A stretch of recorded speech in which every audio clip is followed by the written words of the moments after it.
दादरी घटना और बीफ मुद्दे पर मचे बवाल पर देश भर में राजनीति गर्म है। तमाम पार्टियों के नेता बयानबाजी कर इस मुद्दे पर अपनी राजनीति चमकाने में लगे हैं, लेकिन एक समय में हिंदुत्व की कट्टर छवि वाली उमा भारती कुछ मौन साधे हुए हैं। लेकिन आज पहली बार इन्हीं तमाम सवालों पर बात करने के लिए हमारे साथ मौजूद हैं खुद उमा भारती जी। उमा जी, आज तक में आपका स्वागत है। क्या वजह, आप पहले तो हर मुद्दे पे आप बोला करती थी और ये मुद्दे जो चाहे दादरी की घटना हो, बीफ मुद्दा हो, तो आप रिएक्ट किया करती थी, लेकिन चुप थी। आप किस ढंग से देखती हैं? क्या ये कहा जा रहा है कि ये प्लांट घटना थी और कोई कह रहा है कि हादसा था, तो आपको क्या लगता है? वो गांव पड़ता है महेश शर्मा जी के संसदीय क्षेत्र में, तो उसकी जो वास्तविक स्थिति है वो तो महेश शर्मा जी को जानकारी होगी या पुलिस को जानकारी होगी, लेकिन जो कुछ हुआ है वो दुर्भाग्यपूर्ण हुआ है। और इसका एक दुखद अंश ये है कि इसको लेकर के जिस तरह से पूरे देश में एक डिबेट छिड़ी है और वो डिबेट बिल्कुल दूसरी तरफ चली गई है। मैं तो एक बात मेरे को समझ में नहीं आ रही कि उत्तर प्रदेश में समाजवादी पार्टी की सरकार है, तो उनकी पार्टी की सरकार में तो सामाजिक सद्भाव बहुत रहना चाहिए फिर, क्योंकि वो तो बहुत बड़े हितैषी बनते हैं मुस्लिम वर्ग के। तो इससे क्या ये साबित नहीं होता इस घटना से, चाहे इसके पहले मुजफ्फरनगर के दंगों की घटना हुई हो, तब भी सबसे ज्यादा पीड़ित बहुत दिनों तक कैंप्स में लोगों को खदेड़ दिया गया था, उनके, आपको याद होगा, उनके टेंट्स तोड़ दिए गए थे। और ऐसी स्थितियों में मुझे ऐसा लग रहा है कि जैसे उत्तर प्रदेश के किसी भी समाज का उत्तर प्रदेश की सरकार पर भरोसा नहीं है। इस गांव की घटना से तो ये बात सामने आ रही है। बाकी तो महेश शर्मा जी वहां के सांसद हैं, उन्होंने ठीक से बोला, इसलिए मैं नहीं बोली। उन्होंने तो हादसा बताया इस घटना को कि बहुत मामूली सी, ऐसा लगा कि बहुत छोटी घटना है। उस गांव के जो लोग हैं, चाहे हिंदू हो चाहे मुसलमान, अगर आपने गौर किया हो तो वो शांति चाहते हैं और वो वहां शांति से रहना चाहते हैं। आपको याद होगा इस देश में भाजपा की सरकारें हैं, मध्य प्रदेश में, गुजरात में, और लंबे समय से हैं। कभी भी कोई भी मुसलमान किसी गांव को छोड़ने के लिए मजबूर नहीं हुआ होगा। पहली बार मैंने इस गांव के बारे में सुना है कि वो परिवार गांव छोड़ करके शायद चेन्नई जाना चाहता था। तो मैं अखिलेश से पूछूंगी कि शिवराज के राज्य में या जहां जहां हमारी सरकार है, वहां हमारे जहां भी मुख्यमंत्री हैं, किसी राज्य में ऐसी घटना नहीं हुई है कि कोई मुस्लिम परिवार उस गांव को छोड़ करके भागने के लिए मजबूर हो गया हो, चाहे वो गुजरात की सरकार हो, कोई भी हो। तो ऐसी क्या बात है कि आपके राज्य में वो परिस्थितियां निर्मित हो गई हैं कि मुसलमान परिवार उत्तर प्रदेश छोड़ के दूर दक्षिण भारत में जाना चाहते हैं? लेकिन उमा जी, आप ही के पार्टी के संगीत सोम नेता हैं, उन्होंने जाके कहा कि हम बदला लेंगे तमाम चीजों का। योगी आदित्यनाथ का जो संगठन है, उनके लोगों ने ये कहा कि तन मन धन और गन से हम हिंदुओं की रक्षा करेंगे, उनको देंगे, सहायता करेंगे। तो इससे आपको लगता नहीं कि एक अलग तरह की शुरुआत हो रही है? क्या है कि ये किस बात पे क्या बोले, तो अब जब तक उनसे किस बात पे उनने बोला है वो बात सामने नहीं आएगी। आजम खां के द्वारा अंतर्राष्ट्रीय यूएन को लेटर लिखना कि भारत में मुसलमानों की स्थिति अच्छी नहीं है, आजम खां खुद भूल गए कि उनके कपड़े उतार दिए गए थे अमेरिका में। शाहरुख खान भी जब अमेरिका में जाते हैं तो उनके पूरे कपड़े उतार के जांच की जाती है, जबकि उनको पता था कि आजम खां उत्तर प्रदेश के कैबिनेट मिनिस्टर हैं। शाहरुख के बाहर फैंस खड़े हुए थे, भीड़ खड़ी हुई थी। ये तो वो देश है जो सबका सम्मान करता है, स्वागत करता है। इस देश की छवि इस तरह से बाहर बनाना, इससे किसका नुकसान हुआ है? हिंदुओं का नहीं हुआ है, मुसलमानों का नहीं हुआ है, भारत की छवि का नुकसान हुआ है, जिसके कारण बहुत सारे डिसीजंस गलत होते हैं फिर इन सब चीजों के कारण। ऐसा क्यों है? आजम खां ऐसा क्यों कह रहे हैं? क्या उनको विश्वास नहीं है? वजह क्या है? साक्षी महाराज ने कहा कि वो पाकिस्तान से मिले हुए हैं, इसलिए ऐसे बयान दे रहे हैं, यूएन में जाने की बात कर रहे हैं। आपको क्या लगता है क्यों आजम खान यूएन में जाने की बात कर रहे हैं? ये तो उन्हीं को बताना पड़ेगा, क्योंकि जिस यूनाइटेड नेशंस में वो जाने की बात कर रहे हैं उसका जो कार्यालय है वो अमेरिका में ही है, जहां हवाई अड्डे पर ही उनके कपड़े उतारने की कोशिश हुई, क्योंकि उनके नाम के साथ खान जुड़ा हुआ है। और ये वो देश है जहां 5 वक्त की नमाज का सुर गूंजता है। और मार्केट में जब घूम रहे होते हैं तो अकेले हिंदू मुसलमान थोड़े ना घूम रहे होते, हिंदू भी घूम रहे होते हैं। इसलिए ये तो वही बताएंगे, मैं उनके बारे में बोल नहीं सकती हूँ कि ऐसा क्यों कहा है। लेकिन कुल मिलाकर के जो स्थितियां बनाई गई हैं उससे सवाल यही खड़ा हुआ है कि अगर मेरे मन में पहली बात यही आई कि वो परिवार चेन्नई, मैंने पढ़ा अखबार में कि चेन्नई जाना चाहता है, मतलब वो प्रदेश ही छोड़ना चाहता है। तो भाई आपकी सरकार है, आप तो बड़े भारी मसीहा हो, अखिलेश जी, मुलायम सिंह जी, आजम खान जी, वो आपका राज्य ही छोड़ के चल दिए, ऐसी क्या बात है? एक और आजम खान ने आरोप लगाया कि हिंदू राष्ट्र बनाने की दिशा में बीजेपी बढ़ रही है, इसीलिए तमाम चीजें हो रही हैं। हिंदू राष्ट्र यानी क्या? जब हिंदू राष्ट्र शब्द बोलते हैं तो वो माहौल बनाते हैं वैसा जैसा इराक में, ईरान में, पाकिस्तान में, यानी कि धर्म आधारित राज्य व्यवस्था।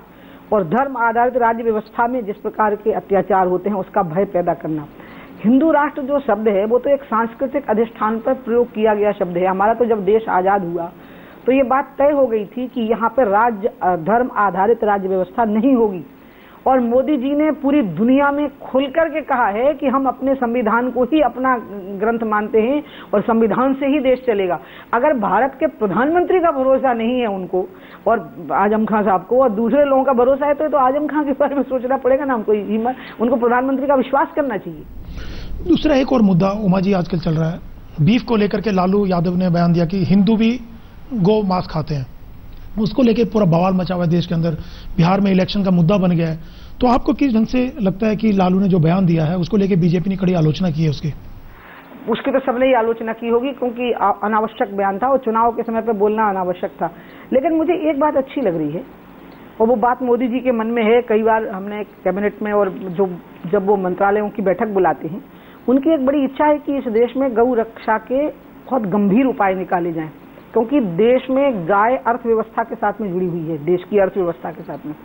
हमको बीफ की बहस पे नहीं जाना होगा, अभी इस पे जाना होगा कि गाय देश में बचेगी कैसे, गाय कटती क्यों है, क्योंकि गाय बोझ है किसान पे, जब दूध देना बंद कर देती है। और बहुत सारी गायें तो दूध देती ही कम है, तो बोझ होती हैं। तो एक तो नस्ल सुधार बहुत जरूरी है गाय का।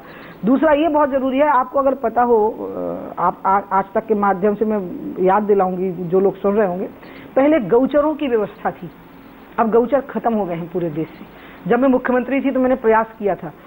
मोदी जी ने कई बार बैठकों में ये बात कही है कि हमें गौचरों की व्यवस्था की तरफ फिर ध्यान देना होगा कि गाय के लिए जंगल में मूवमेंट करने के लिए जहाँ उस प्रकार की घास भी हो और पानी की व्यवस्थाएं हों, तो वो बोझ नहीं बनेगी। एक तो गौचर नहीं बचे हैं, दूसरा गाय को बांधने के लिए घर के पीछे बेड़ा नहीं बचे हैं, वो गाय घर के अंदर ही बंधी रहती है। किसान को पूरे टाइम या गौपालक को पूरे टाइम उनकी चिंता करनी। मुझे लग रहा है कि बीफ खाना कि नहीं खाना, कि जो खाया वो खराब, कि जो नहीं खाया तो वो अच्छा, इसमें पढ़ने के बजाय अगर पूरा देश मोदी जी के इस विचार के साथ में सामने आ जावे कि गाय को रखना बोझ ना हो आर्थिक दृष्टि से, ऐसा हम गाय की व्यवस्था को कर लें। इसकी मैं तो चाहती हूँ ये बहस अगर उस दिशा में चली गई तो बहुत लाभदायक होगी। आप ही की पार्टी के हरियाणा के एक मंत्री ने, अनिल विज ने कहा है कि राष्ट्रीय पशु डिक्लेयर करना चाहिए टाइगर की जगह गाय को। आप क्या मानती हैं? ये तो उनके आप सबके इंडिविजुअल थॉट है, उनको हम रोक नहीं सकते। क्या है, देखिए आदमी सब एकदम पूरे टाइम पर बिल्कुल जीप पकड़ के ही रखेगा ऐसा तो होगा नहीं, कुछ ना कुछ निकल जाएगा। उसको निकाल के मुझे तो अगर आप पूरे प्रसंग में मुझसे पूछें तो ये 3 बातें मुझे बहुत दुखद लगी। पहली कि भैया तुम तो सेकुलरिज्म के सबसे बड़े मसीहा हो, फिर तुम्हारा राज्य छोड़ करके ही एक मुस्लिम परिवार चेन्नई क्यों जाना चाहता है? हमारी सरकार में तो कहीं नहीं हुआ ऐसा।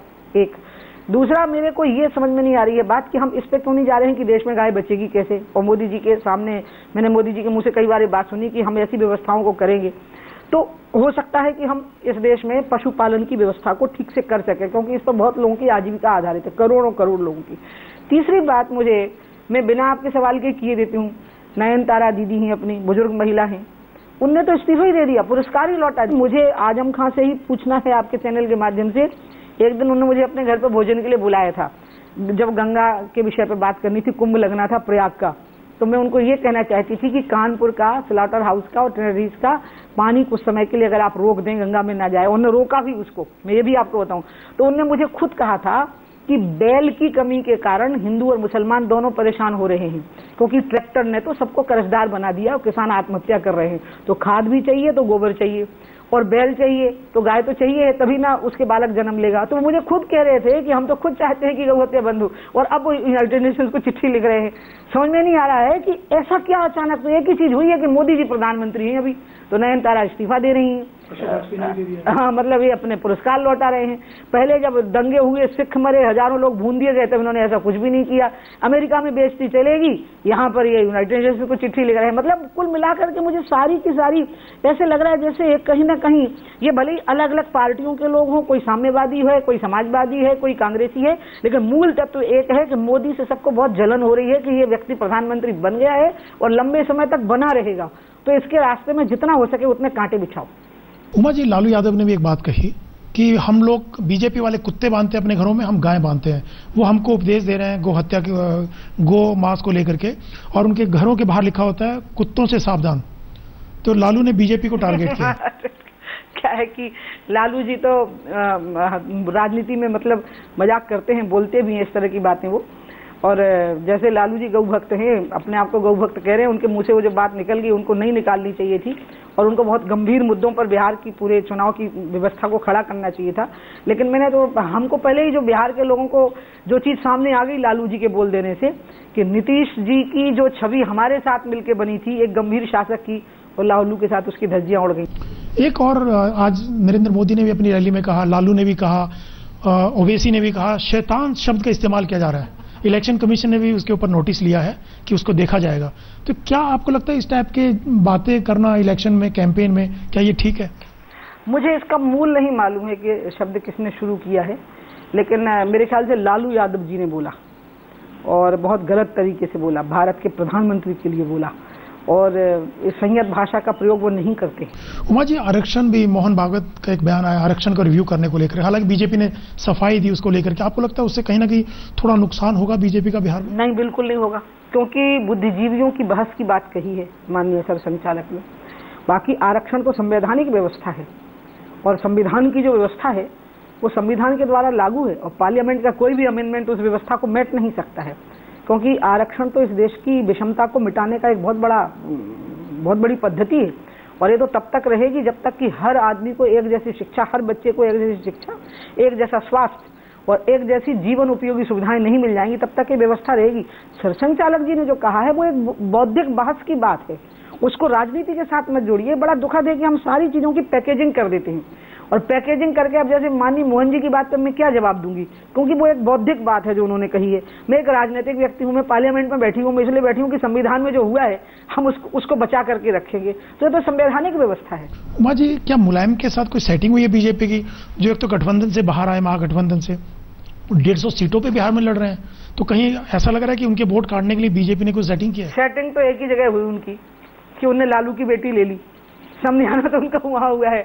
हमारा तो उनसे ना रोटी ना बेटी, उनका जो भी संबंध है वो तो लालू यादव जी के साथ में है। आप देखिए, लालू खुद के समधी के साथ में नहीं निभा सके, ये बात क्या समझ में नहीं आ रही होगी कि जो स्थितियां उन लोगों ने बना ली आपस में एक दूसरे की, एक मजाक बन गया है। मैंने पहले ही कहा ना कि पहले महागठबंधन था, फिर ये गठबंधन रह गया, और अंत में बंधन भी खत्म हो जाएगा, सिर्फ गांठें रह जाएंगी, बेचारे खोलते रहेंगे अपनी। बिहार के साथ में सबका सूखा साफ हो जाना है। उमा जी, अभी वक्त है ब्रेक का। ब्रेक के बाद उमा भारती जी से कई और मुद्दों पर बातचीत जारी रहेगी।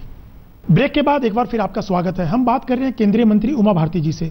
उमा जी, एक बड़ा और इशू, आपकी सहयोगी पार्टी शिवसेना ने गुलाम अली, जो कि बहुत बड़े गायक हैं, गजल गायक हैं, और उनका नाम है दोनों देशों के बीच, पूरे दुनिया के अंदर, उसके प्रोग्राम का विरोध किया, उनका प्रोग्राम नहीं होने दिया।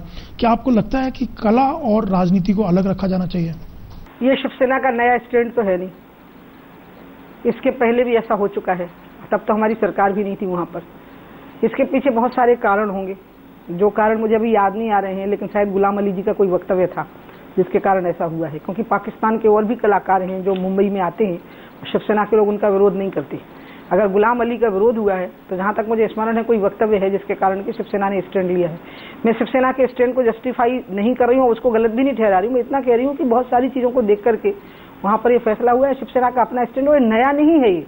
इसके पहले भी उन्होंने गुलाम अली जी को मुंबई में कार्यक्रम नहीं करने देंगे, ये बात उन्होंने पहले भी कही है। इसलिए इस बहुत सारी चीज़ों के मद्देनजर फिर ये निर्णय हुआ होगा। लेकिन कला और राजनीति अलग होनी चाहिए, जैसे खेल और राजनीति। तो कलाकारों को भी राजनीति से अलग रहना पड़ेगा। आप ये नहीं कर सकते हैं कि नेता लोग तो कलाकारों पर कुछ ना बोले और कलाकार पूरी पॉलिटिक्स करें। कई बार कलाकार ही ऐसे वक्तव्य दे देते हैं देशों को लेकर के, राजनीति को लेकर के, विचारधाराओं को लेकर के। लेकिन उमा जी, कौन किसका गाना सुने, कौन सा गाना सुने, क्या खाए ना खाए, ये कौन तय करेगा? ये आपने बिल्कुल अलग बात कही है और मैंने बिल्कुल अलग बात कही है। ये तो बिल्कुल सही बात है, कौन किसको क्या गाना सुनना है वो अपना सुनना है तय करेंगे, लेकिन गाने वाले को जरा ये ध्यान रखना पड़ेगा कि आप फिर अपनी कला तक ही सीमित रहिए। आप राजनीति में हमला बोलेंगे तो राजनीति आप पे हमला बोल देगी। फिर उमा जी, एक और, बनारस में संतों की पिटाई की गई, उन लाठियां बरसाई गई, और फिर उसके बाद योगी आदित्यनाथ का एक बयान आता है कि गंगा को लेकर के, कि बकरी से भी गंगा मैली होती है, खराब होती है। क्या ये किस ढंग से ये सब चीजें हो रही हैं, किस ढंग से बयान आ रहे हैं? बनारस की जो भी घटना है वो दुर्भाग्यपूर्ण है, लेकिन इसका एक और दूसरा पक्ष भी होगा, क्योंकि अभिव्यक्तेश्वरानंद जी हमारे गंगा अभियान के बहुत एक प्रकार से संरक्षक रहे हैं। योगी जी तो हमारी पार्टी के ही सांसद हैं। मैं वहाँ की घटना के बारे में मैं वस्तु स्थिति से वाकिफ हूँ, मैं कोई टिप्पणी नहीं करना चाहूँगी, लेकिन ये भी सही है कि साधु संतों को ही गंगा की रक्षा करनी है, क्योंकि सरकार तो एक बार गंगा ठीक कर देगी, एक बार। जो बकरीद की बात कही है योगी आदित्यनाथ ने कि गंगा उससे खराब होती है, बकरीद से भी, वो किसी एक प्रसंग विशेष के संदर्भ में कही होगी, लेकिन मैंने कानपुर के स्लॉटर हाउस या जो तहजीब की इंडस्ट्रीज हैं उन लोगों से मेरी बात हुई है और हमने उनको कहा है कि आप इन व्यवस्थाओं के लिए तैयार रहो कि जो मैंने जो एक सिद्धांत की बात कही जिससे कि मुझे लग रहा है कि सबकी सहमति हो जाएगी कि ट्रीटेड वाटर को भी गंगा में नहीं जाने दीजिए, तो उसका समाधान अपने आप हो जाएगा। अभी तक क्या हो रहा है कि इंडस्ट्री के या सीवेज के जो नाले हैं वो ट्रीटेड करके हम डालेंगे ऐसा बोल देते थे, और फिर बिजली नहीं आई मान लो और नहीं चला वो जो ईटीपी या एसटीपी जो लगा हुआ है, तो अनट्रीटेड वाटर भी गंगा में गया, तो उसमें मांस भी गया, मलमूत्र भी गया, खून भी गया, सब गया। एक घटना हुई है जम्मू कश्मीर में, बीफ पार्टी देने पर वहां के एक इंडिपेंडेंट एमएलए की पिटाई कर दी गई। क्या उनको कोई अधिकार नहीं बीफ पार्टी देने का? मैं अभी इस पर टिप्पणी नहीं करूंगी, लेकिन एक बात कहूंगी कि गाय देश की अर्थव्यवस्था से जुड़ी हुई है और हिंदू और मुसलमान सबकी अर्थव्यवस्था से जुड़ी हुई है। गांव में छोटे छोटे किसान कर्जदार हो गए हैं ट्रैक्टरों के कारण और अन्य चीज़ों के कारण। उन सबको लग रहा है कि खेती के दूसरे भी उपाय निकालने पड़ेंगे, जमीन की उर्वरा शक्ति कम हुई है। अब हमें गाय को बनाए रखने की व्यवस्था करनी होगी और उसमें हिंदू और मुसलमान दोनों की भागीदारी कैसे हो जाए। और मैं यहाँ बिल्कुल कह सकती हूँ कि जो मैं मोदी जी को 1.25 साल से अंदर की बैठकों में देख रही हूँ, अब जिस प्रकार की योजना कैबिनेट में डिस्कस कर रहे हैं या हम मंत्रियों को बुला करके और अधिकारियों को अलग अलग बैठकों में डिस्कस कर रहे हैं, मैं कह सकती हूँ कि गौ भी बचेगी, गंगा भी बचेगी, गरीब भी बचेगा। लेकिन ऐसे लड़ाई झगड़ों से व्यवधान तो नहीं आएगा, हाँ खिन्नता जरूर मन को आती है, उनका काम चलेगा और ये सारी चीजें ठीक होंगी। धन्यवाद उमा भारती जी हमसे बात करने के लिए। ये थी उमा भारती जी जिन्होंने बेबाकी से तमाम मुद्दों पर अपनी राय रखी। बाकी खबरों के लिए देखते रहिए आज तक।